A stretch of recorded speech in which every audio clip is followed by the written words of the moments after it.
Alright, so it's finally your time to playtest for Ashes of Creation.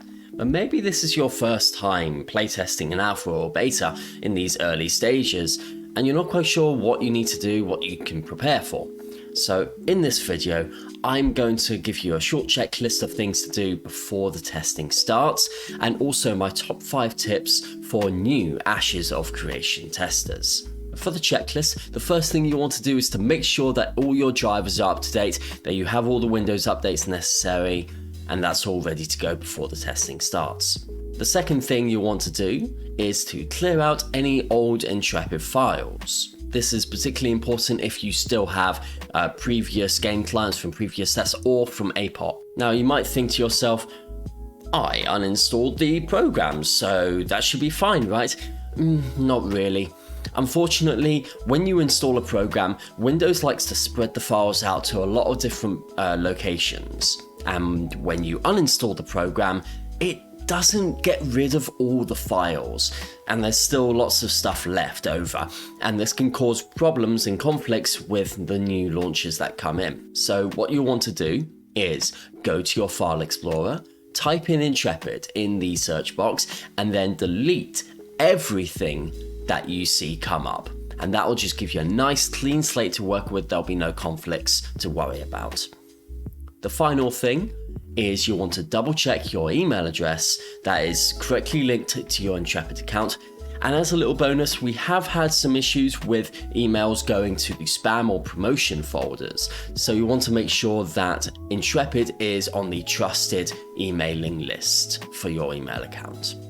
Alright, my top 5 tips for new Ashes of Creation testers. Number 1, read the instructions and information very carefully. Yes, it's exciting. Yes, you want to get installed and up and running as quickly as possible, but there's plenty of time, and you've got lots of time to read through all the information, and it is important, particularly if you're doing NDA testing, because you need to make sure that you know where to post feedback and bugs or go for assistance without breaking the NDA. The instructions will also tell you what the test is for, what features are available, and all that good stuff, so make sure you read all that carefully. The second tip is be prepared to wait. This applies mostly to early alpha testing, but it can appear in later alpha and beta testing too. Servers are constantly being taken down, fixed, and brought online again, and there's quite a lot of downtime involved, which means that you might not get to play as much as you like. You'll be waiting a lot of time for servers to be fixed and brought back online. Be patient, this is the normal part of testing, nothing is going bad here, but also make sure that you've got plenty of snacks available for those inevitable server downtimes. My next tip is don't get attached to your character.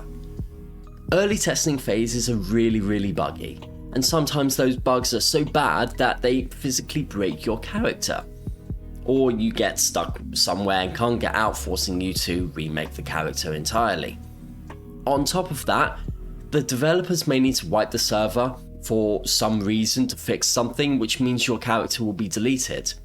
So don't get too attached. Yeah? Once the game launches, you can make your proper character, and that's the one you'll keep forever and ever and ever. Okay? But during the testing phases, that's not the case. You're going to have to remake your character maybe dozens of times throughout the testing phases. My next tip is regarding feedback and bug reports. You need to be constructive and accurate. There's no point saying in feedback, oh my god, this sucks, this broke, blah, blah, blah. Yeah? You need to be constructive with it. Yeah? Be accurate. Why did it suck? What happened to make it suck?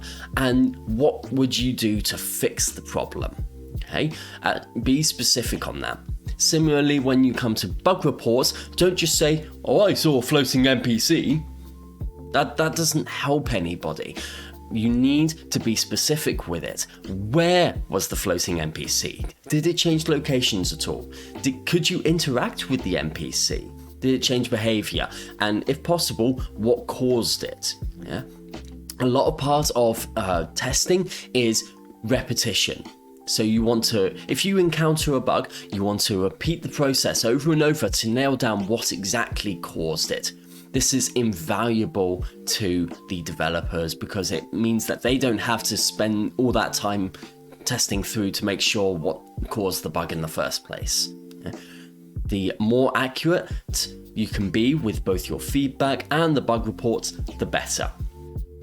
My final tip is remember that you are testing a game, not necessarily playing it. It's an important distinction to make, but the priority here is to help the developers improve the game, not necessarily your own enjoyment. You may enjoy testing, and in fact a lot of people do. If you do, fantastic, that's a bonus, but it is just a bonus. What this means in more practical terms is don't get disheartened or angry because a certain feature isn't implemented properly or doesn't work. It will be later on, just not quite yet. And above all, be patient with what's happening. So there is my checklist and my top 5 tips for new Ashes of Creation testers. I hope this video has been helpful to you in preparing you for Ashes of Creation testing. If you have any questions or comments, please put them in the comments section below and I'll do my best to answer them.